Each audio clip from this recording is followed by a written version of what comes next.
try again. We have some technical difficulties, but I think we've got it now, or we'll try again. We'll keep on until we get it right. I have with me my good friend Göran Adamson to tell us about and to discuss the themes of your new book, and tell us about your new book. You have 8 books under your belt, and most of them are about multiculturalism and the Western world. Yes. Yes. You could say that. Yes, I'm very happy to be here. Thanks for bringing me on your show, Jale. So I'd like to talk about my new book, but I'm also happy to talk about my previous books. And so yes, my interest, intellectual interest, somehow has shifted towards multiculturalism. But I can just say that my PhD was about right-wing populism, and basically the reason. And I happened to, even though I wasn't aware of it, I was walking into the limelight of political discussions in newspapers and so on, because my interest in that book was the question: why do people vote for right-wing populist parties? So that was the question, and I realized that was my thesis, from digging a lot into first-hand material, that people are not chiefly attracted by right-wing populist parties because these parties are fascist or racist or xenophobes or Islamophobes, etc. That, I would think, belongs to the far-right fringes, which is a different story altogether. Right-wing populist parties, if you call them populists, and I even question that, these parties attract voters primarily because these parties are attacking the political elites. So, to sum it up very briefly, you can say that the whole thing is not about aloof, privileged insiders attacking the outsiders.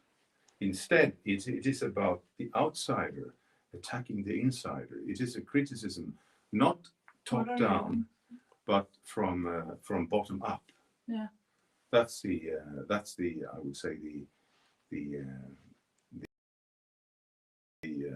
gist of attack against the people who are privileged. It is not an attack by the people who are privileged. I think that's what you can safely say. So, are we fixing this? Yes. Good. Yes. So that was that book.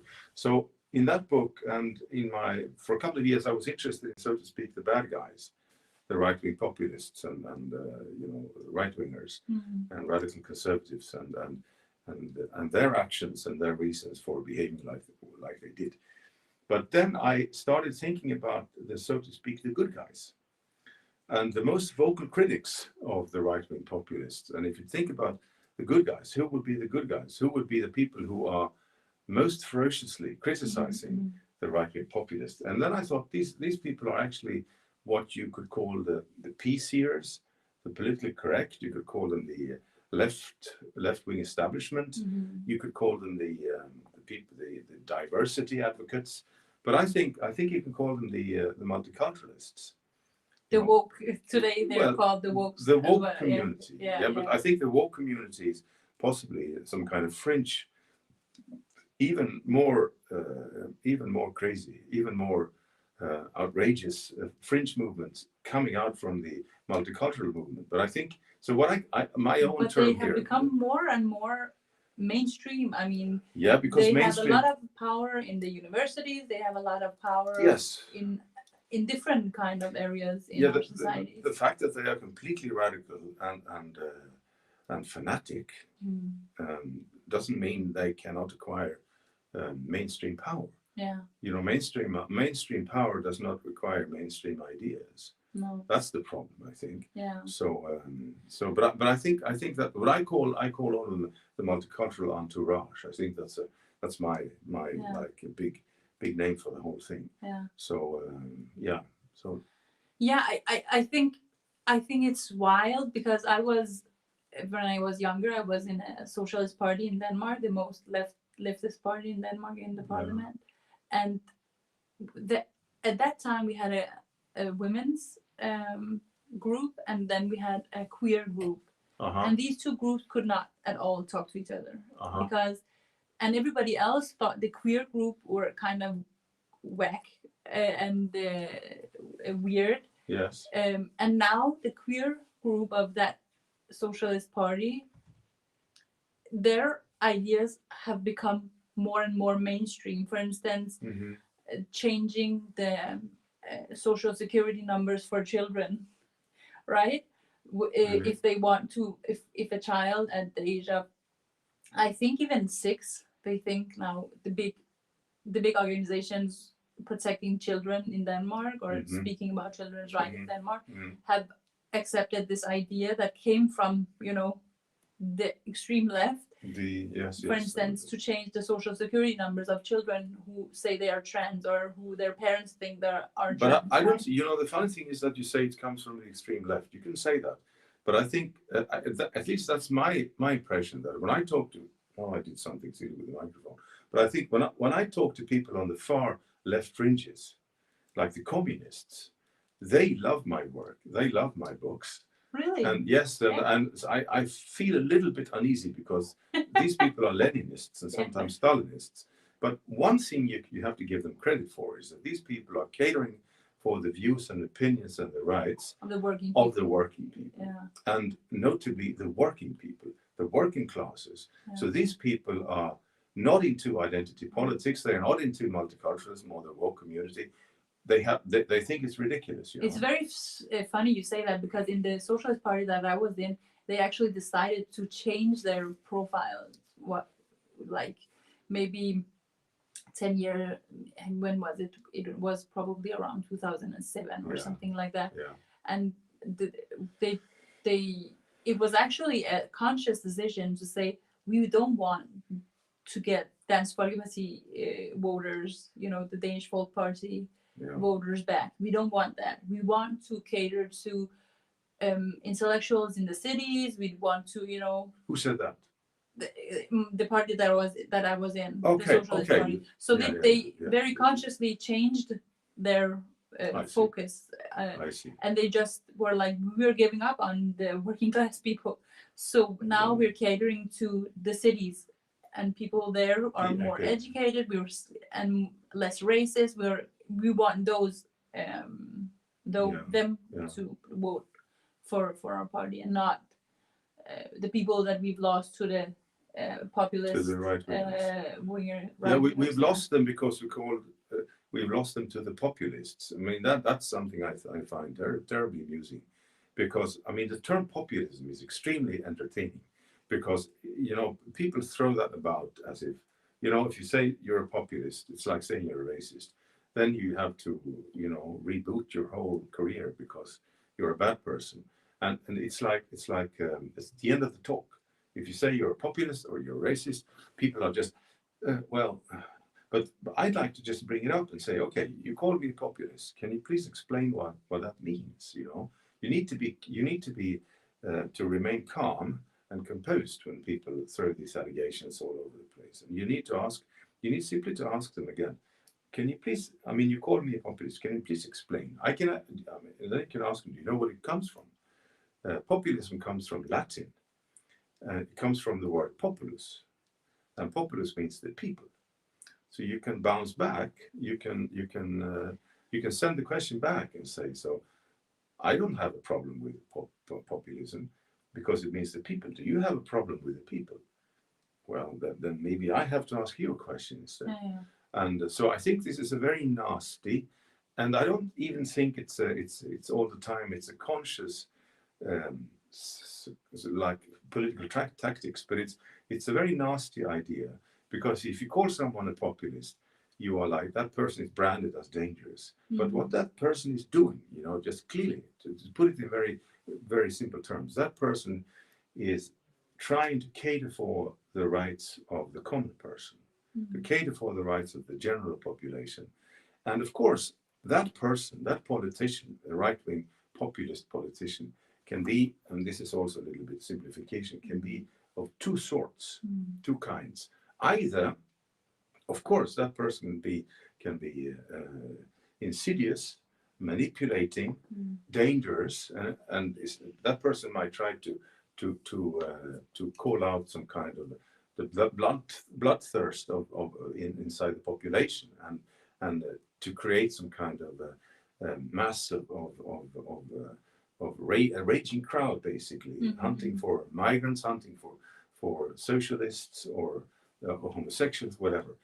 And so but that's the kind of populism that the media is talking about all the time. But I'd like to say that there's also another kind of politician. Left populism, Yeah, you can also talk about right. I mean, you don't need to talk about right and left, but you can say, hey, this part, because you can say there's could also be another kind of populism, namely someone who's also trying to cater for the rights of the people. But the very important difference here is that this person does not have a hidden agenda. This person is merely noticing that there is something dangerous going on, not inside himself, of course, but inside of the elite. Yeah. You see? So he's observing, witnessing that the elite is dangerous and is trying to fool and abuse and exploit the general population for its own needs, so to speak. And this populist, I mean, you're right in saying it could be kind of a left-wing idea, because this populist is very close to what I would call a good social democrat, or someone standing on the left maybe saying that, look, the elite is dangerous. You have your rights. You could say that this politician is like very close to someone who's trying to give rights, to trying to give votes to the people, to try to create democracy, to try to give votes for women, etc. So I think that the whole discussion about populism and the whole sloppy usage of the word populism is a fantastic tool in the hands of a self-righteous, lazy establishment. And I would say, sorry, I need to finish this. A left-wing, lazy, arrogant establishment who has found the perfect way out of its own troubles. It can say that, oh yeah, you're just a right-wing populist, and then they are sunbathing in the warmth of public esteem because they are anti-racists. They are so kind, they are so sweet, they're in favor of multiculturalism and all that, But what they are actually doing, they are attacking the general population. That's what they're doing. Yeah.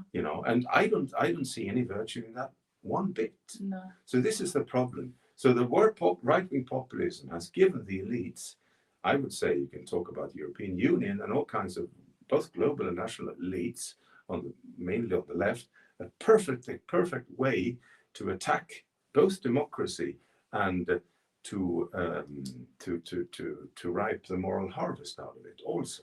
Yeah, and it's very funny to me that the ones who are very very moral and very satisfied with themselves morally, they are very mean in the way that they talk about other people and political opponents. They are very, very mean. They say the worst things possible. They're not about dialogue at all. This is actually something that frightens me very much, because more often than not, I cannot meet with somebody who is on the left and has different opinions than me, because they're not willing to have a dialogue about it. They just want to call you a racist if you're like, if you, like me, criticize immigration and Islam, then I'm just a racist, or I'm an Uncle Tom, and I'm just doing things to ruin the country, and I'm undemocratic, and I'm fueling the right wing. You are undemocratic. And I'm fueling the right, the extreme right wing, and all of so the political dialogue has actually stopped in many ways. It has stopped. Both on local democracy levels, where you could meet people and talk about different things, in real life, and also online, and also in mainstream media. People don't meet each other with different opinions. No. It's very rare. It's no longer about arguments. No, you're right. I mean, the multicultural entourage, as I repeat this, in order to sell my concept here very cleverly. No, they are talking about tolerance and they are talking about diversity. And but I have a very hard time finding either in the practical way they behave, because these people are, in my view, very intolerant when you try to talk to them. Yes. And also, they are not in favor of diversity at all, at least not intellectual diversity. Well, they might be. This is the topic of my previous book. I published a book a few years ago. It's called The Trojan Horse, a left-wing critique of multiculturalism in the West. And in this book, I talk about a lot of things, but one thing I talk about is that the left, they are interested in diversity in the sense that we are supposed to dress in like flamboyant, colorful, outfits and walk about showing our cultural background, displaying our cultural background, to each other, which I find ridiculous. That's not what we're doing. And for instance, in university, people are not interested in being culturally, to show the cultural, clothing or whatever in front of each other. They're interested in working. Yeah. They're interested in common issues. That's a very important thing. Multiculturalism is obsessed by the notion of diversity. We are supposed to display our differences. Yeah. People don't want to display their differences, because if they did, they wouldn't be able to work together. No, people actually like to. This is a very, I think, very dominant part of our psychology as people. Whenever we meet other people, we want to find out what do we have in common. Yes, I mean, do you think we would sit here? Do you think we would sit here and talk? Suppose we would have a perfect multicultural conversation here. I would say a lot of things, and they would not connect with anything you say at all, from first second to the last second. Yeah. That would be a very odd conversation. So that I think that somehow speaks volumes about the lack of somehow common sense among those academics and multiculturalists who are inventing these ideas. I would be very open to sit with someone who I disagree with, but they are not willing to. I mean, even there is a very famous lady, she's a Danish Kurdish woman in Denmark who has this. I think she gets a lot of money from the government as well. By now, she gets the money to have dialogue with different people with different ideas. To have, she called it dialogue coffee, but she will never meet with someone who is. So she's interested in having dialogue with people who like her. Critical of immigrants or critical of Islam, and she says she's a Muslim, so it would be very, very normal for her to meet with people who do not agree with her religion and with her, pro-immigration ideas. But she meets with a lot of Islamists, and other people, but not with people who criticize Islam and immigration. Yeah, but that is, I would say, that falls into the general pattern, because people have actually been investigating this, and there was a big survey in the US about a year or two ago, I think, where they had they asked people, Democrats and Republicans, if they would be interested in having a discussion with their opponents. I mean, if Republicans would be keen to have a panel discussion with Democrats on these, all of these things we talk about. And the result of the survey, I don't know exactly where it was, but it's quite famous, and you can easily find it on if you Google it.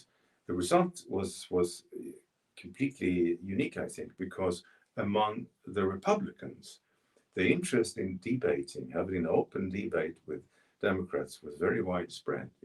Most of them, by far, huge majority said clearly, yes, of course, let's talk about it. Yeah.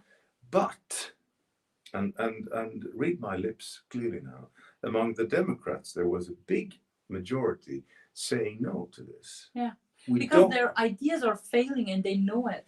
I think this is the problem.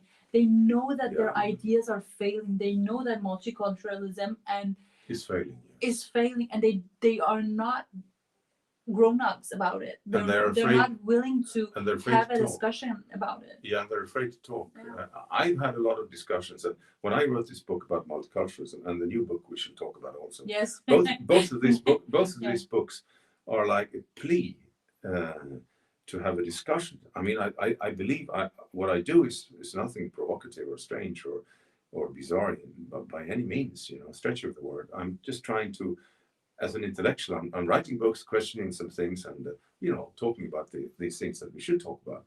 And but when I was at Malmö University in Sweden, I knew there were people who strongly disliked what I did and my book and my conclusions, and but none of them, mind you, none of them said, "Look, I read this, I saw this book of yours. I disagree completely. Let's have a discussion about it.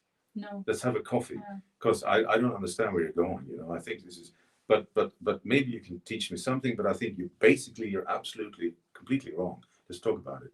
It never happened once, and I was not sitting among people who were unintellectual. I was sitting among people who were supposed to be intellectual and who were bloody paid to be independent, autonomous people, trying to find new ideas. None of them were interested in talking to me about it. But then I sensed there were a lot of things going on behind my back, and that was not so nice. But let's skip it because. But anyway, that's something very sad. The lack of interest among the Democrats and the multiculturalists and the diversity people and the PCers to say, okay, let's talk about it. And I think you're absolutely right. I think they sense that they're going down slowly. They're actually going down. And the only thing they have, the only weapon they have is their offices and their silence. Yeah. That's all they have. Because if they would accept an invitation by me or by you to talk about these things, I think maybe somehow some of the smartest ones of them might understand that we shouldn't do it because she's got too much on her feet. We shouldn't do it. You know what they say to me when I confront them in person? They say, we do agree about a lot of things with you, but you say it wrong.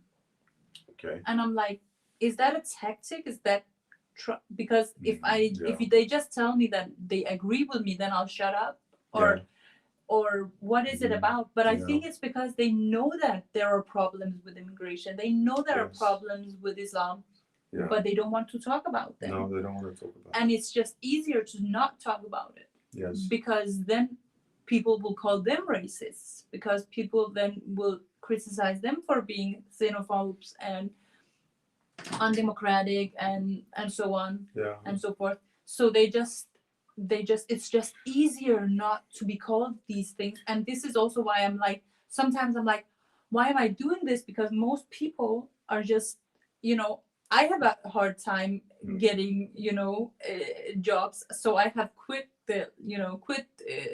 even dreaming about getting a job in the establishment, right? Yeah. Because they don't want me there. No. And I'm not safe, even because of the threats I get and so on. I'm not even safe. Yeah. It's just a huge deal for me to try to fit in. Yes. So I'm not going to do that anymore. But it's a huge problem because you feel apathy at times. You feel I'm not going to do this anymore. What am I fighting for? What am I fighting for? Because most people, they don't care. My book just fell. Most people don't care about my book, and the book fell. Yeah. That was a trick. That was a magic. There's a guy behind that. No, I think you're absolutely right. And but I had this silly optimistic idea a little while ago. So because people are just walking around saying, no, I can't say that because then people might think I'm a racist, and then everyone's going on like that. Yeah. And sometimes I think, well, who will say that? Maybe there's nobody. Maybe we're afraid of nobody because they're in hiding, or like in Sweden we say mellan skål och vägg. In private, they can agree with you. They would agree with me. They would say, they say to me all the time, I really think that you're doing a great job. Yeah. This is very important. We need to, women's rights, etc., are very important. But you know, it's like, and then I think, well, they're actually much larger in number than you think. So sometimes I really think, well, they are afraid of some entity, and this entity will curse them and attack them and kill them if they say these things. But sometimes I have the feeling that we're all like walking around being afraid of some kind of a PC Santa Claus, like, but he does not exist. Yeah, he doesn't exist, because most people are normal still to this day, even though Most our people are youth normal. are being brainwashed by This. by these Yes, ideologies yes. that don't make any sense, and politics is being dumbed down to, Yes. oh, I'm not racist, oh, I'm not, you know. I mean, we are yeah. not racist. We don't like racism. Nobody, and most people don't like racism. Nobody's advocating for racism. Can we have a public discussion about? Can we talk about it? It's like saying I'm an anti-pedophilia. Well, or I'm an anti-drinking 20 gallons of ketchup every day. Yeah. Well, who does? Yeah. Who's for that? It's like if something covers everybody, it's pointless. Yeah. If it covers everything, it covers nothing. You see. Yeah. So it's like it's a kind of cheap buying of virtue, cheap showing off of your moral haughtiness, and it's absolutely mind-bogglingly boring to go on like that. And you're very right, because I think there is a problem here also. Is a camera in there? I guess it is. Yes. Yeah. So maybe one should look in the camera every once in a while. I think there is a problem here, and I mean there are a lot of problems, but I think one problem has to do with the fact that you seem to think that you know the discourse is like gender, it's HBTQR, whatever it is. The alphabet. One leg, two leg, three legged, some Hindu, one-legged Hindu, ex-converted, ex-Hindu. Whatever you have now sexual, transracial, you have transracial, non-racial, whatever. I don't know. I this is like Monty Python, but it is really like Monty Python. But the point is that you feel like you're walking around in this mess, in this like the gutter, so to speak, of political correctness. But I think it's huge, but the people who are behind it are very few. So this is like the media and politicians and so forth are spewing out all that thing on the entire planet. But if you ask the general population, I'm sorry to say that, but you can call me populist, but I'm actually talking about the citizen on average, the general population, people in Sweden. Normal people in Sweden, who, for instance, who live in Skövde, who live in Gällivare, who are working there. They might be heterosexuals, they might be married. You know, I'm afraid they might be married, they might have kids. And if you ask a lady crossing the square in Gällivare about these things, she might not even know about it. And if you would explain to her in detail what the HBTQ certification, what that means, she might probably know about it, but it wouldn't mean anything to her. It wouldn't have any impact on her life whatsoever. And the only thing she might say would be something like, I know what's going on, but I don't know anything about it. She might be sweet and tender enough not to disclose her true feelings about it. Yeah. But she surely would not endorse it. And I guess if you talk longer with her about it, or someone in Skövde or some other small town, they would say it's a waste of money. Yeah. Obviously, it's a waste of money. So we're having here, and let me use my very nasty phrase for this kind of elite or establishment. I think they are somehow some kind of eczema on the surface of humanity. I don't like the word humanity either, but it's a kind of eczema, I think, because it's lying there, creating a lot of havoc, spreading bizarre minority ideas upon the majorities all over the place. Yeah. And I have no problem with the minorities. I think minorities should be catered for, should be paid attention to, and if you have a democracy, 51% cannot abuse 49%. You need to pay attention to the rights of the minorities. But now we have approached almost an opposite situation, where the focus on the minorities is excessive. It's too much, too strong, whereas the majority is supposed to be dull, Christian, heterosexual, Yeah. sexually unrefined, etc., etc., etc. So who cares about them? Deplorables. And I think this is a recipe for not only for elitism, but also for dictatorship. And I say that to my students if they are just going on about minority rights. I just tell them this, you know, you should know one thing. You live in a democracy, don't you? And they say, yeah, yes, of course. Well, you know, democracy is not tied to minorities. You know that. Democracy is connected to the majority. Yeah. By definition, Yeah. democracy and majority is connected. Yeah. Yeah. Because the majority has to rule. Otherwise, it's a dictatorship. And I tell them that. So when you talk about minorities all the time, you must be careful because you could be endorsing the dictatorships. And then they look at me like this. And I think about it. Yeah. Think about it. And also this identity politics is actually,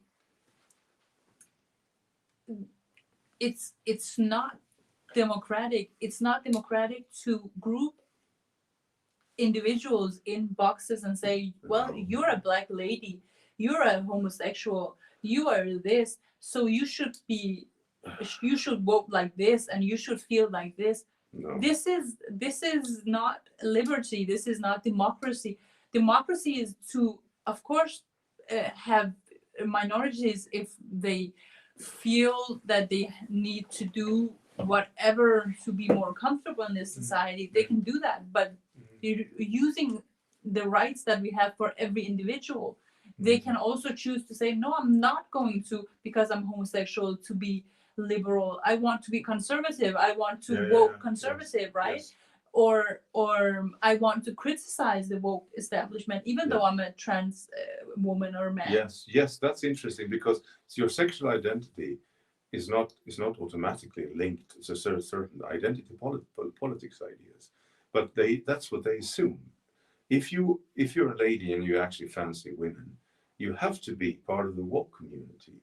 Yes. And there are a lot of there was a big discussion in Sweden a few weeks ago. There was a lesbian, and she said, "Don't push your left-wing ideas down my throat." Yeah. She was a conservative. Yeah. She was a Christian. She went to church, and she said, "I would never in my life would I take part in the pride community, you know, and the pride parades, etc.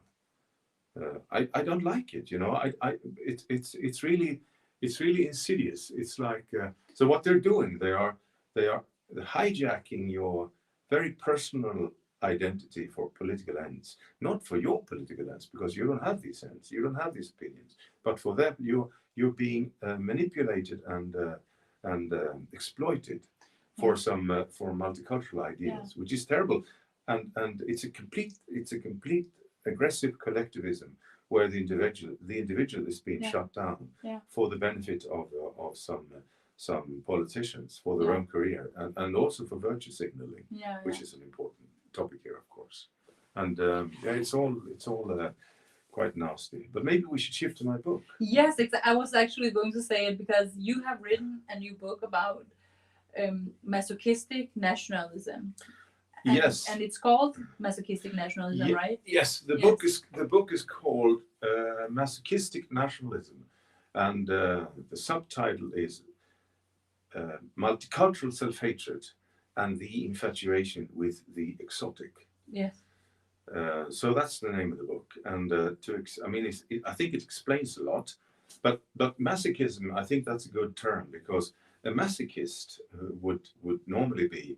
A masochist, you associate that with sexual submission. You know, it's a voluntary sexual submission in a game where you are giving the whip to your lover or whatever, and that person is starting to abuse you nicely, and you love it, and you think it's fantastic, and you get a kick out of being abused and humiliated and submissive. But the fine thing here, the very important thing, is that you can, whenever you want, you can plug out. You can say, "Let's stop this. We should have some coffee or some pizza." Okay, you know, it's just a game. It's not real.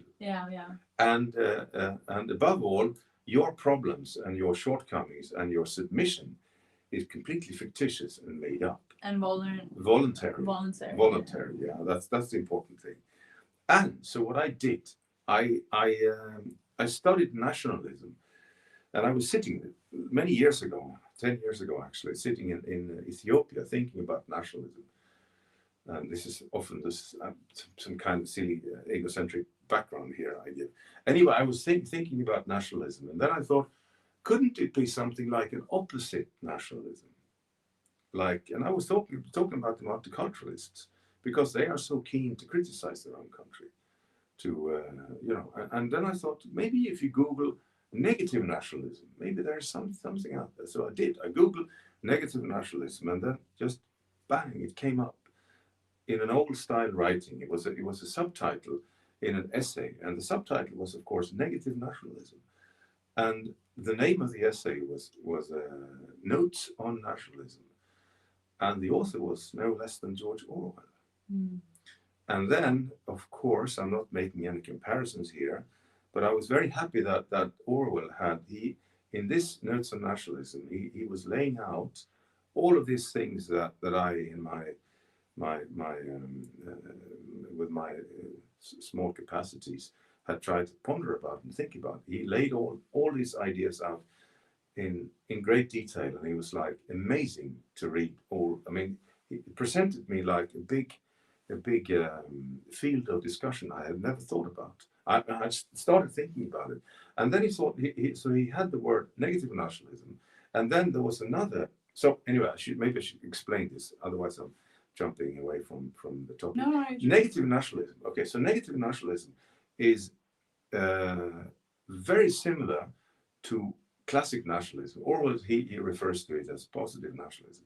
But negative nationalism is someone who is also obsessed with his own country, his own culture, nation, background, identity, etc. But he's not obsessed by it in order to praise it. He's obsessed by it in order to criticize it. Mm. He's obsessed by it in order to say it's not good. Mm. And then I thought, this is very interesting, because this is a little bit like the multicultural entourage again. Because they keep talking about Sweden or Denmark, but Sweden is no good, Women's rights are not good in Sweden.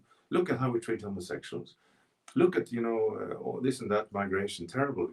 We haven't done it right, etc. And then I think, this is not true.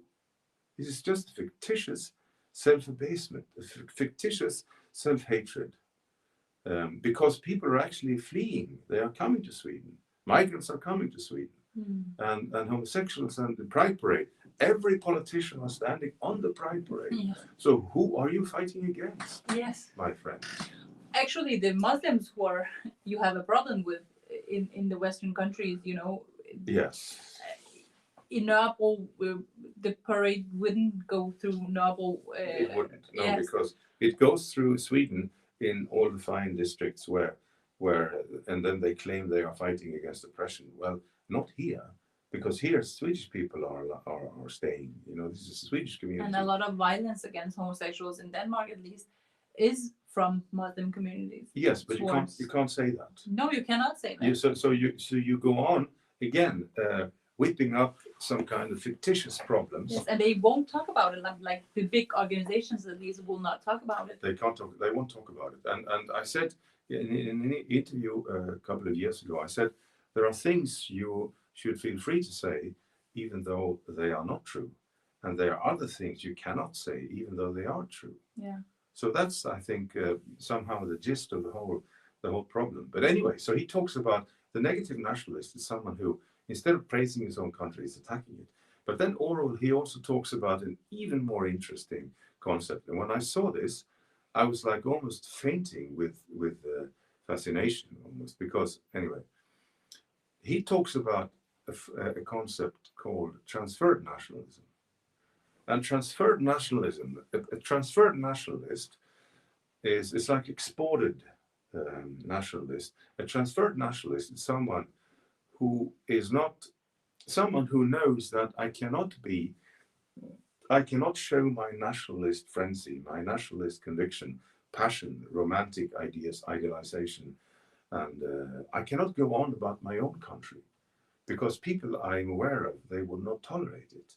If you're an academic, for instance, and if I feel my heart is bursting with romantic passion, I cannot fix my romantic passion to my own country. It doesn't work. I can't. I lose my job. So what they're doing then is that they put all these nationalist emotions. I don't know whether I think we have to. Okay. Because. Yeah. Okay. Oh, so now I'm liking. I think this is okay. Yeah. Yeah. So what they're doing, they are putting all their nationalist passions, all their nationalist ideas in a suitcase, and then they pack it, and then they take a flight, pack all their nationalist frenzy and romantic ideas and pessimistic visions about, long gone troubles and abuses, etc. And then they can start talking about it on a distant shore, such as someone a Swedish person or a Danish person who goes on about the rights of the Syrian people or the rights of the Vietnamese people, because they are so proud, their history is so fantastic, and their background and everything.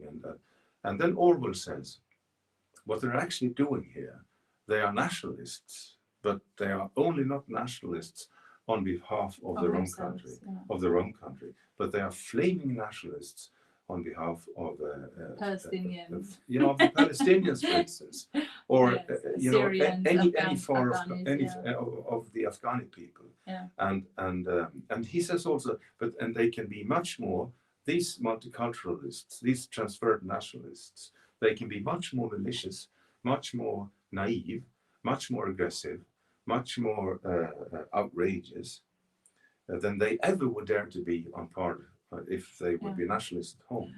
Because, he says, it is not seen as such. Yeah. It is seen as people who care about countries who have been exploited by the West. Yeah. So I think that's a fabulous concept.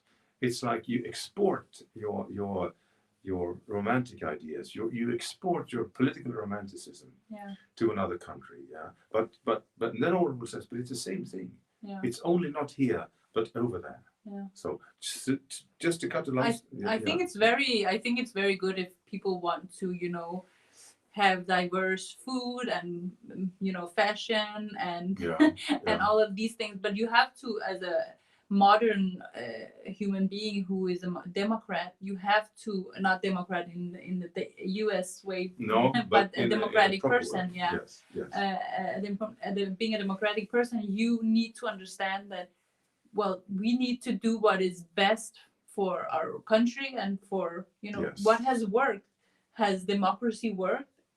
Yes. Maybe then our Western democracy is much better. Much better. Our culture is much better. We cannot say that. If we feel that, people will call me racist because I say let them call you. Western culture is much better than any other culture on this earth, because this is proven that it is so, right? People are giving their lives trying to come up here, right? There is a reason for that. Even though they don't understand what it is, it's maybe money, it's wealth, it's having a better life. No matter what it is, it's far better. And I think also the left, they are so afraid to compare cultures because the comparison is, as such, is seen as a violation against the downtrodden cultures. No, that's very true. But you're absolutely right. There's something else I'd like to say here about this, and I think you touched upon it. It's the fact that I forgot it. What was that? The Western culture? No, it was the I think I forgot it. It just vanished. I think it's because white people, they don't want to, or Western people, they don't want to say that we have it all. We've got it. We've got the best ideas, because I don't know why, because they're afraid of of the history of imperialism, or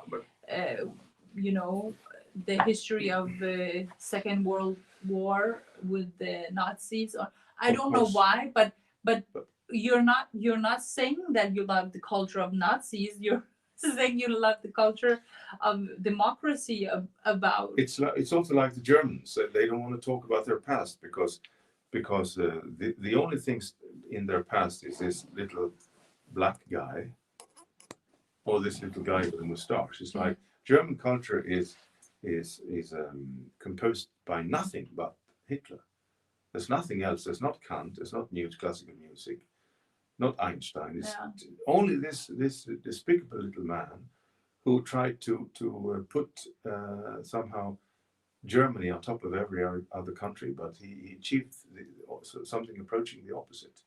But I do think that. So what I wanted to do, the parallel between the I talked about the masochist in the sexual sense, because what I'm trying to do in my book, what I'm trying to do is I'm trying to combine the negative nationalist and the transferred nationalist.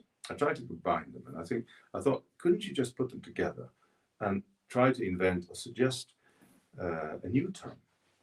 And so I did, and then I thought, because I also thought that one thing that is very important in Orwell's in this Notes on Nationalism, because he says that he talks about, for instance, the British intellectuals during the war, and he says that these people, they got a kick out of seeing their own soldiers humiliated. For instance, in Germany, they got a kick out of it. And then Orwell, he says something like, they got a kick out of it, but it wasn't real, you know. It was like they thought it was fabulous when Britain was harassed and abused, because Britain was doing everything wrong. Britain was really not. You couldn't be proud of Britain, but of course you could be proud of Britain, and of course Britain didn't do everything wrong. So it was like they got a kick out of some kind of fictitious notion of Britain as very, very poor, as something that was you couldn't simply protect. So I think this fictitious, made-up story of Britain as terrible and nasty and ugly is a little bit similar to the masochistic idea, where you just walk into an idea, you walk into a game of sexual pleasures, and you say, beat me, harass me. I'm submissive, you know, you can treat me any way you like. And it's about the same thing when the masochist nationalists or when the multiculturalists, they are walking around and they are attacking their own country.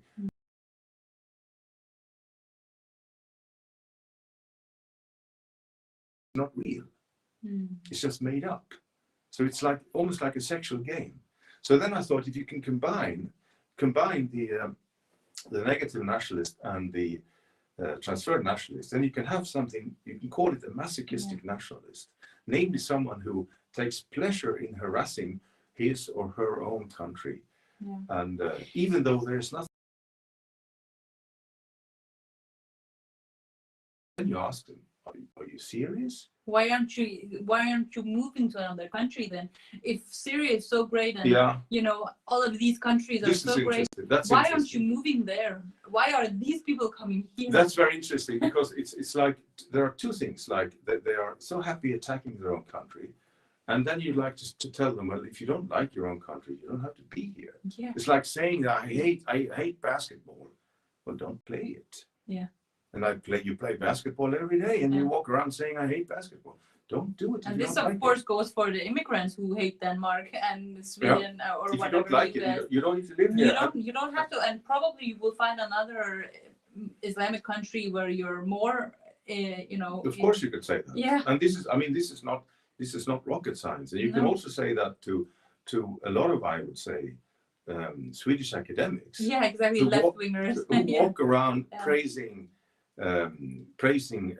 different cultures, and maybe Islam more than any other culture. And then I'd like to ask them, if you think Islam is like the solution to your problems, and if you really think it's like all these hidden treasures in Islam, well, why don't you convert as a woman and move to an Islamic country? Saudi Arabia. There are a lot of different kinds. Or Jordan, you can move to Jordan. Why don't you? I mean, because you are talking a lot. But I assume this is not just theory, is it? It has to be. You need to. It's like what do you say? You walk, talk, do the talk and walk the walk. You know? You can't just, because otherwise. And this is also what Orwell talks about. He says that this is like this is so typical of these kinds of intellectuals. They have a lot of fancy ideas, but if they are like put in close contact with the issues they praise, they are swinging back to the most ordinary middle class snobbishness in no time, he says, Yeah. which is quite interesting. We actually talked about this before we got in front of the camera. Yeah. How like in Nørrebro, and you maybe in Nørrebro in Denmark or in Copenhagen, for instance, a lot of people vote for the leftist, even fringe, not fringe, but extreme leftist, like my own party. Yes. They're actually might become mayor of the Copenhagen city, like of the capital soon with this election coming up. They have a good chance of becoming the mayor of Copenhagen, right? Okay. So these people are voting for this party, but all of the Danish people who vote for this party and other leftist parties who do not want to talk about the problems with immigration and Islam, their children are not in the schools, in the public schools, in the areas of Nørrebro and other places. They take them to private schools. Yeah, they take them to private schools. So they are actually segregating themselves away from the Muslims. Private schools were only white kids. Yes, exactly. So what is this? Why is this happening? Why are you segregating at the same time that you're saying we have no immigration problems, we don't have integration problems, we don't have problems with Islam and Muslims? Then why are you segregating yourself in the capital of Denmark? Yeah, why, I know. Why is this happening? That's it's like they have one agenda in theory, and then they have another agenda in their real life. I had the similar experiences in Sweden at Malmö University a couple of years ago. There was a lady. She was going on about certain schools, and she said, "Oh, they're too white." She said very dismissively, "They're too white." And I thought, "What do you mean? There are too many white kids." And if she had said there are too many black kids, she would not keep her job, you know. Yeah. So that's what she said. And then I found out that she had 4 kids in private school. In private schools. Yeah. And then I met her. She was around the copy machine one day, and I just talked to her about this. And then I had to ask her. So I said, "But I've heard that you have your kids in a private school, and but you praise these mixed schools. So tell me, what do you prefer? How do you make these ends meet?" And then she looked at me and she said, "Yeah, but you know." And then she laughed and then she left. And then I thought, she didn't even quite seem embarrassed by it. It was as if I had brought to her attention something only mildly embarrassing, but she just dismissed it. Yeah. And then I thought, but this is what you're doing, all of you, aren't you? Yeah. Yeah. And again, let me get back to my favorite, George Orwell. He says, namely this. He says, "I know enough of the working class not to idealize it." Yeah. So, because he was living among workers and miners for the book, The Road to Wigan Pier, in the mid-1930s, actually. And so he says that this ideal, I mean, this is like the gist of that very famous statement. He says that the reason why these people, and he talks about the left-wingers in London and their relation to the working class, but now, of course, we can talk about a similar relation between, you know, present-day left-wingers in academia and their relation to migrants, especially to Muslims. The reason, in both cases, why the left-wingers can go on like they do is because they know very little, they know next to nothing about the objects of their warm esteem, so to speak. So in theory, you can have all these ideas. It's fantastic. You know, it's like we should mix, and we should get together, and it's so fantastic, and we're all human beings, and blah, blah, blah. But in practice, they wouldn't do that. Yeah. Because they somehow would say that, well, you know, but our kids, they really need to have a good education. Oh. So why is it bad education when there are a lot of migrants? So you say it's good education when you mix, and then it's really not good education. And then you take your kids out of public school. Then you take your kids out of public school because you can afford to put them in a private school.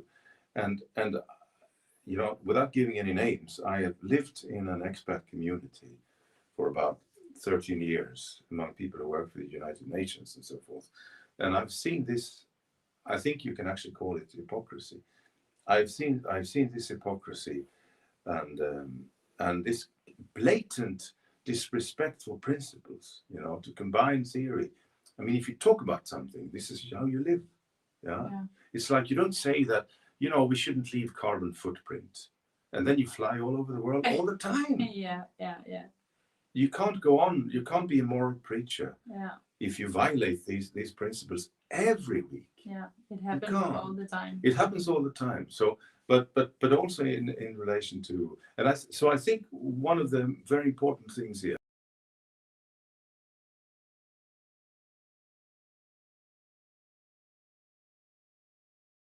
people. I mean, I think they are violating their principles, but then come to realize, I think that these people do not have any principles in the first place. Yeah. They are not driven by principles. They are not driven by. They are not geared by ideas, by arguments. These people are geared and driven, and they base their entire rhetoric on emotions. And something Emotions, yeah. you know, feelings, Yeah. morality, emotions, and being morally virtuous, and saying this to people. Yeah. For instance, saying, I'm "Oh, good, you know, I'm not racist." no, you know, we Yeah. should. It's too white. We should mix. We need to mix, and you shouldn't leave a carbon footprint. You need to do this and that, and then in practical life, they do the opposite. Yeah. And yet they do not see the problem here. Yeah.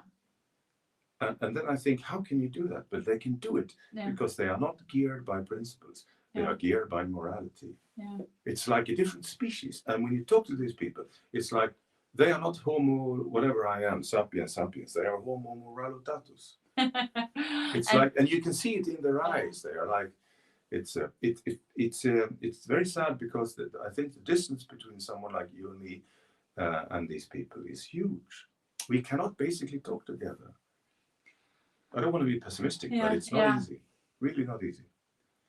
Yes, it is hypocrisy. I think you're totally wrong, totally right. It is hypocrisy, and it has to be pointed out whenever people see it, especially like I hear it sometimes. I'm mostly when I talk with other people, even on the right wing, I'm considered the most controversial and most critic of Islam, for instance, and immigration. But then when I talk about, then we have, we cannot go on having these ghettos. We have to, mix people up and have, mixed schools and so on.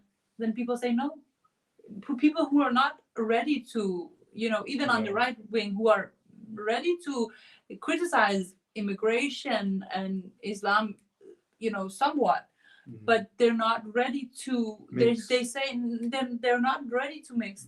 We have to keep it going like this because it will worsen the schools, the neighborhoods that we live in.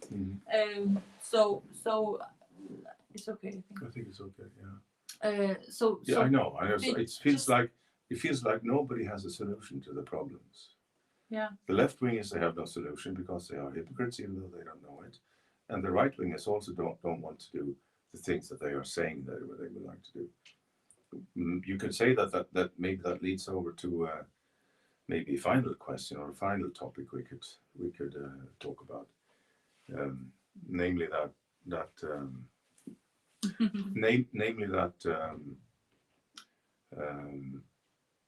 it is not easy to find a solution. People talk about a solution saying we need to, the integration has to be more successful, assimilation maybe, and we need to improve, and we need to speed up, and we need to shift gear. There are all of these phrases. But at the end of the day, is something I think is pretty banal, namely that there are people who have very different opinions about how to live your life. And I'm not saying now, because you can also be moralistic and say, we are like this, we are superior, they are inferior, blah, blah. You don't need to say that. You can just observe it, look at it very calmly, and ask yourself the question, is it possible? Is it possible to live together or to share a community with people who are very different to whose views are very different to your own views. I think there has to be at least a stamp, at least something, some common ground, the size of a stamp, by means of which you can find some kind of mutual understanding. Yes. But if that common ground does not exist, and maybe even worse, if that common ground is replaced by fury or I think antagonism, that I think we have a big problem. I think the problem is that there is a battle of ideas and cultures going on that Westerners are not aware of, or they don't want to. This is 20 years after the 9/11 attack in 2001 in the US, and terrorism has just built up. We are more threatened by terrorism, not big scale terrorism like 9/11, because then we weren't prepared. The police is more prepared now, but the amount of people who are still mobilizing terrorists, the jihadis all over the world, even in Western countries, the level of support for those even have gone up, right? In the Western countries and in the whole world as a whole. Yes. And why is it? It's because there's a battle of idea that we are not participating in. We are not promoting our ideas. No. They are constantly promoting their ideas, and we thought that by winning with the strong militaries of the Western world, we would win the world, win the hearts and minds of the Afghans, for instance.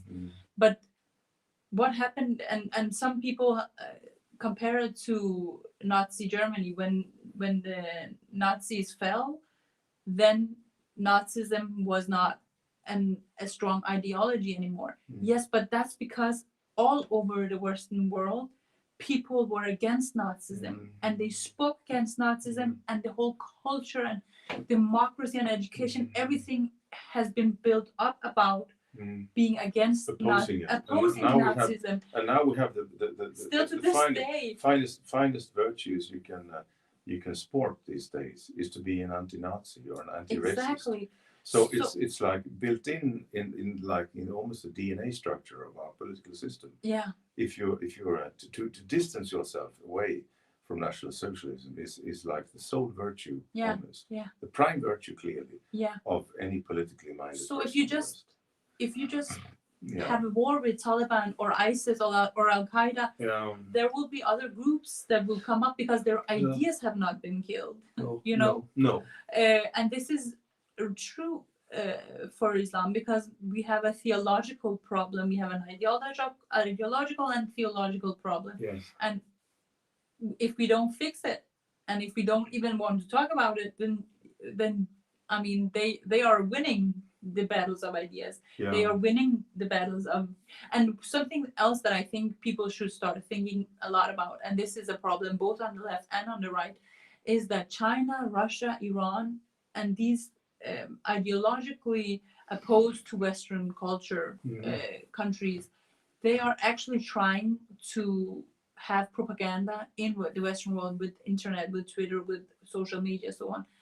And they are trying to, also with the big media that they have, trying to influence our culture in the Western world. And they're succeeding in having us oppose each other and not talk to each other, not have the dialogue between, the left and right, and try to demoralize us, and also have, for instance, the masochistic nationalism. They're feeding into that. Yes. They're feeding into the idea that the Western world is a mess, and it's on the rage of. They are like fueling it, and because we have all this postmodern, post-colonial, PC, relativist, nice, cute little self-hatred, and it's. I mean, my masochist idea, it's connected to the whole colonial sense of guilt. Yeah. And it's like we thrive on that, and it is in a sense a sign of an advanced culture, because an advanced culture and people who are advanced and civilized are also starting to question their own beliefs. Mhm. But I think something has gone too far here, because it's like the more you attack your own culture, the more eloquent you are, and I think we have lost proportions. We have completely lost the proportions of that. Because you have to look at other cultures, and then you say, okay, we have maybe problems. We could be more inclusive of trans people, or of whatever you want to criticize Western countries for not being. No, I think we're doing. I think also we're doing a fine job. But look at what is going on in other countries. Look at the Muslim countries you don't want to talk about. Yeah. They're killing people just for being sexual minorities. Yeah, you can't talk about that because that's improper. And other countries have, it's illegal to be. To be gay. To be gay and other sexual minorities. Yes, of course. So what are we talking about? Why aren't you looking at, we have a lot of immigration problems that have not been solved, and actually we're not even moving in the right direction. We're moving in the wrong direction. Yeah. And I write about this in my book. Terrorism is now an integration problem. Right? Yeah. We're not closer to a solution. We're getting further away from a solution because, for instance, with the culture of social control, they call it social control. I don't know whether you know what this is. This is about the Muslim culture towards women, like all the control that is going on in the Muslim families and so on. All of the problems with this view of a woman being a certain other kind of human being, a less worthy individual and human being. And needs to be controlled, needs to wear hijab, needs to be covered up, and so on and so forth. The problems with this view is actually a bigger issue today than it used to be. It is. And it is a bigger issue, I would say, not because people are becoming more radical or more Muslim or migrants becoming more criminal, for that matter. It's because they are simply growing in number. That's the reason. I also think they are getting more religious because Islamists have now worked on, they're mobilizing. They're the only ones mobilizing Muslims. Nobody else is mobilizing. The normal, nice, secular Muslims are not mobilizing because they cannot really, they don't feel strongly enough about their religion to make another religion. No, I think so, in a sense that it plays into the game very terribly here, because in order to mobilize, if you're a liberally minded Muslim, you don't want to mobilize because you have your family, you have your friends, you have your normal life, you want to go fishing, you don't care about these big things.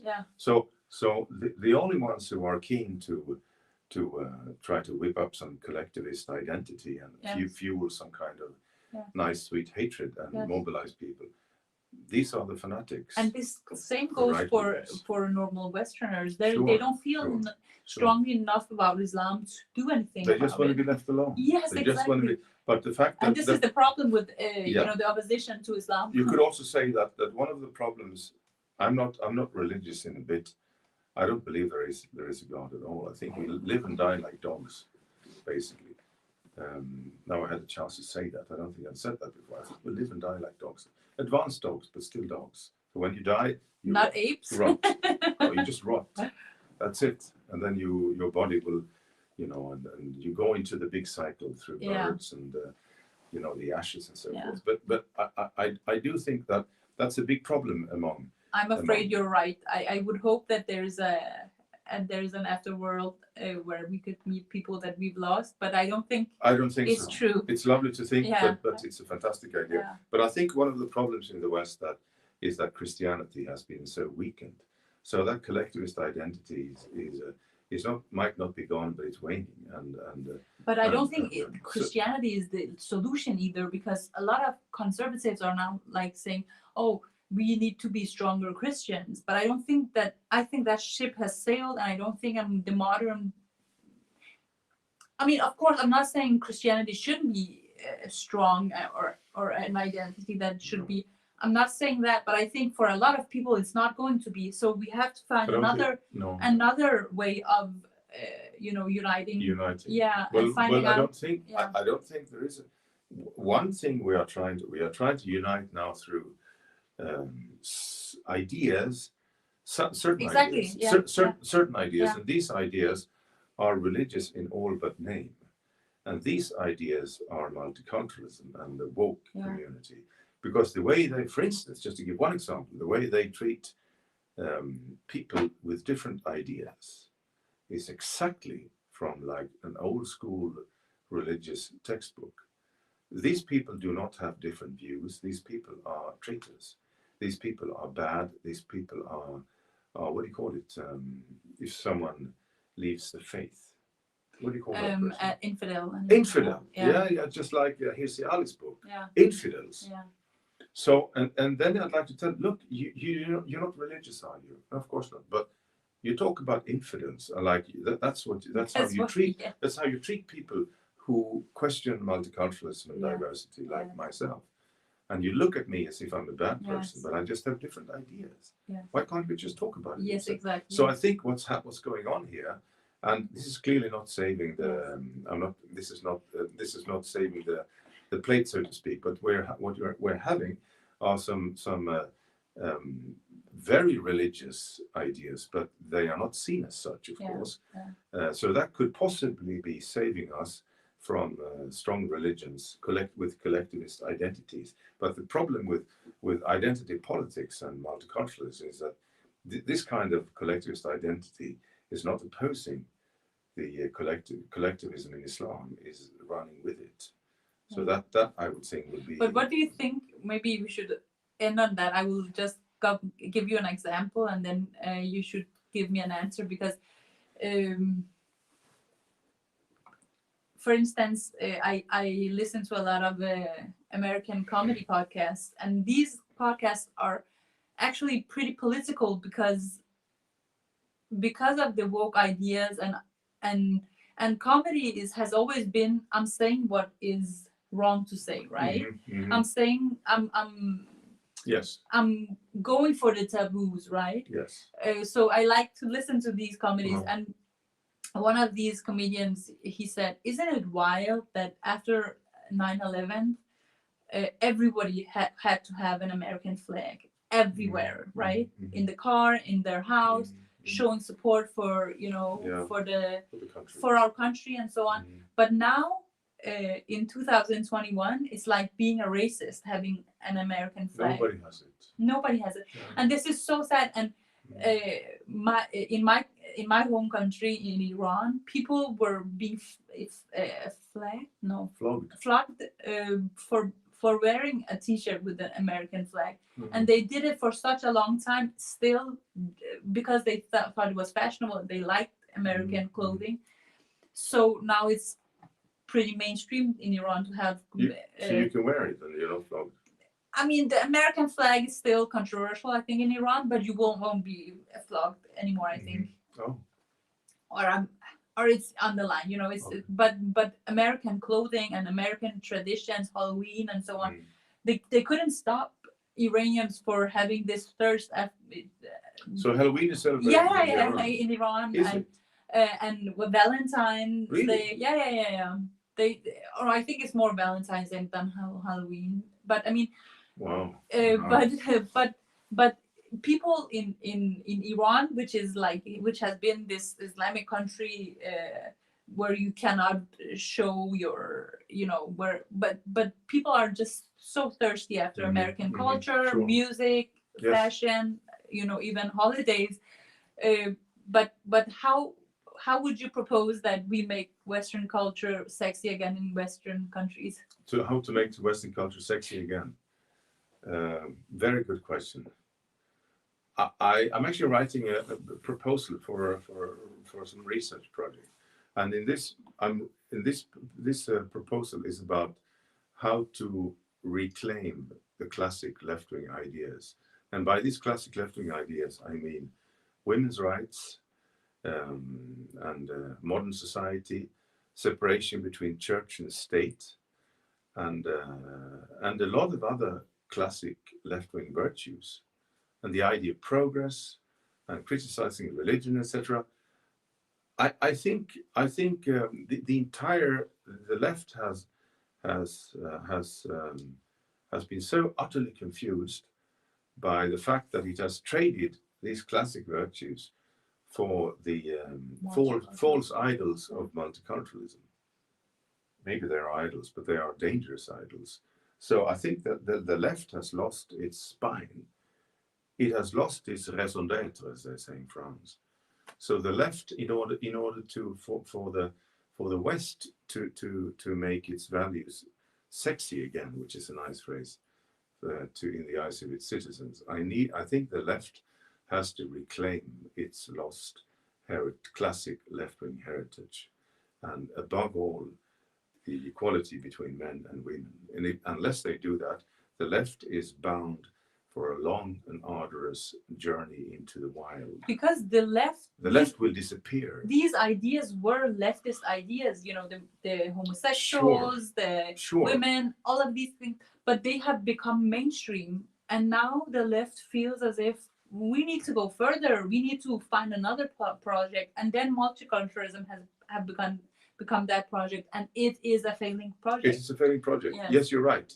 It is like what they used to have this warm embrace with the working class in the West, but then the working class started voting the way they shouldn't, and so they completely left the working class and started abusing the working class instead. And then they went out hunting for some other cute little teddy bear, by means of which they can make their nice academic careers, etc. And then they found the migrant, and above all the Muslim. So now the migrants and the Muslims are like acting as the favorite pet of the left, the favorite pet of the identity left.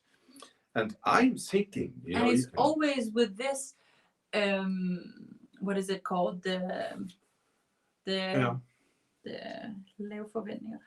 low expectations. The low expectations, the racism of low expectations. The racism of low expectations. And because low expectations means that I think it was the same with the working class before they abandoned the working class, because then the working class were seen as uneducated, like primitive in terms of their musical taste, etc. But then the intellectuals and the middle class academics, they were filled with compassion. Yes. And care, and pity, and they were catering for the rights of these downtrodden, alien, strange working class, of which they didn't know anybody. They had none of them had the working class family over for dinner. It was just like theory, an abstract idealization. But then it's the same with the Muslims now. Yeah, but then that faded, and then they went out chasing, and then they found an unknown entity, even more strange, even more distant, namely the migrants, and maybe above all the Muslims. And then you could see the same mechanism going on again. The flaming lights of passion and care and understanding, and the warm hearts of the patron, the distant patron, the warm hearts of the distant patron, and not like a liberal caring for his own rights, but like this kind of bizarre left-wing idea where you are making career by catering for the rights of someone else. Yes.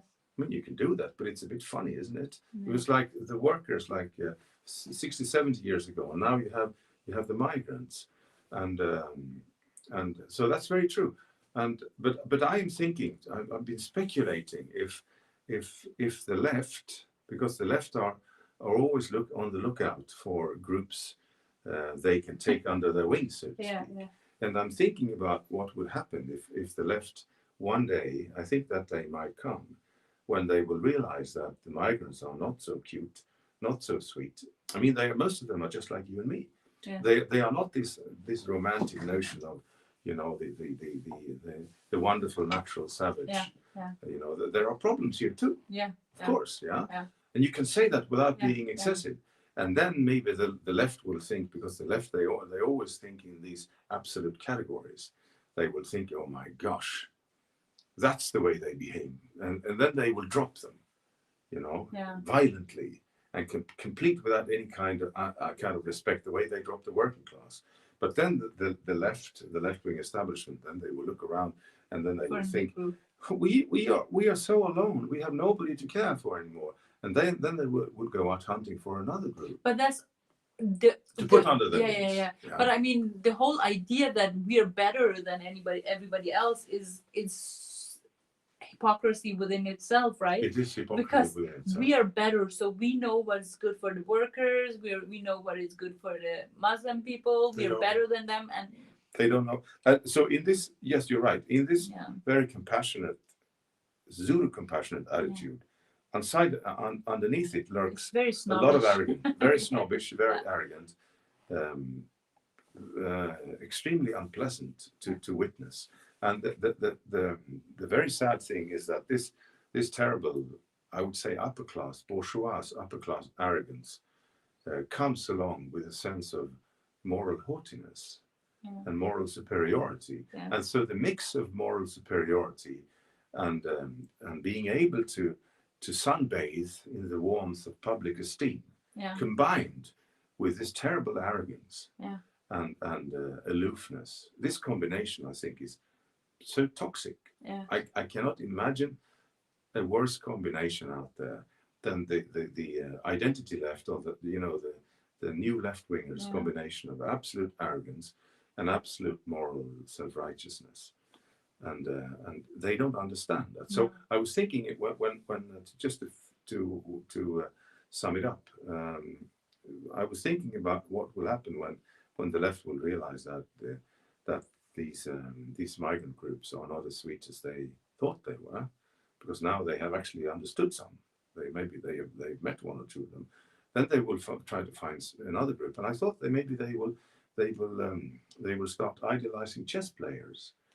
It's my joke, because chess players, they have next to no coverage in the media, and in Sweden there are 200,000 chess players, and we are so marginalized and so abused, and we're also, I would say, abused because we are rather clever. So nobody takes care of us, and we have chess clubs, but you know the rent is so high, and I think also chess players are quite often bachelors. They don't have any family. They have low income because they play too much chess. It's a perfect new group to idealize, because above all, we are so marginalized, and you never read about us in the newspapers or anywhere.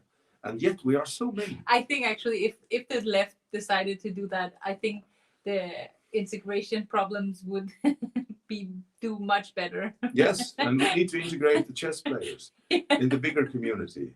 And then you will have chess parades of chess players screaming about the violations of our rights, and why not? Yes.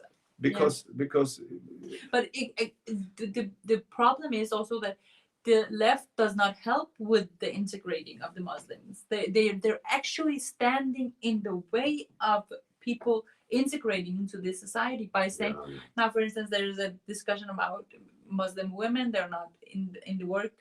They're not a part of the workforce that much, or there are a lot of people on welfare, and how to get them into the workforce. And they're like, no. They had this drawing in the left-wing Politiken avis where there was a woman picking up after the statsminister, after the Danish prime minister. Yes. And it said something like, do something, or do some good or something, as if it's a problem for an immigrant woman to clean. A lot of immigrant women who have a job are cleaning ladies. Yeah. So why are you snobbish about the cleaning job? They are so confused. What are you? Yes. They are so this left wing entourage, they are so intellectually confused and snobbish Yeah. and silly, and the way their attitude. This is another. So you topic, don't of course. want an immigrant woman who is on welfare to get us a cleaning job or what? No, What that's is your they're saying. problem? What is your problem? She can't do that. She needs to be a, I don't know, CEO immediately. She can't. Yeah. But it's, I mean, it's an ideal. It's like an A lot idealization. of Danish people have worked with cleaning Yeah. when they were I have- young. I have. I have worked at the home for the elderly Yeah, many yeah. many summers, Yeah. and I enjoyed it. But it's like this idealization of the migrant community. Um, it's like they say that, in Sweden they said that they will solve the crisis of it within education, because when in 2015-16, there were so many migrants coming, and then we had a shortage of teachers. And then I thought, are they supposed to just fill the empty seats in the classes teaching Swedish and chemistry? That's what they thought. Yeah. And now what you're saying is like only building even more on that thing, like saying that they cannot do cleaning things. They have to be, executives almost immediately. And so I would say the lack of realism. This is, I think, one of the core things in our discussion, and maybe we should wrap it up after this. But I think the lack of realism is one of the most serious aspects in this whole. They're like children. The multicultural entourage, and see like the lack of realism. Let me just say this, because should have come much earlier. The lack of realism has to do with one particular malaise, one particular sickness in the entire multicultural entourage, in their entire discourse, namely that they never talk about the way things are, but they talk about the way things should be. Yeah. Exactly. It is never about it's a fairy tale. It's fairy tale world. Fairy tale world, and they say, but they should. They should. If you listen to them, and then you count the number of times that they say should or ought to be, and the people don't understand that. It's like the. They're not grown ups. I'm constant, sorry to say. It's a constant. They act like children. Yeah, it's a constant constant glue, not glue, but constant undercurrent. Yeah. In the everything they say is saturated with vain wishes. Yeah. And utopianism. Yeah. And what things ought to be. Yeah. Exactly. And if you say that that's not the way things are, they look at you as if you have ruined their beautiful little castle. Yeah. Their beautiful little dream castle. They look at you terrified, as if you have demolished something. Yeah. These are people who never talk about the way things are. Yeah. And they always talk about the way things should be. And so they are disappointed with people because they have certain views, and they think they should have other views. And I can tell them, I can teach them about that. Yeah. So that's a huge problem with these kinds of people. You know what? This has been so nice talking to you, and we always have more to say, and I'll just have you back on and talk some more with you. It's always a pleasure. I'm happy to come back. Yes. Thank you very much, Göran. Thank you. Thanks for talking. Thank you. Thank you.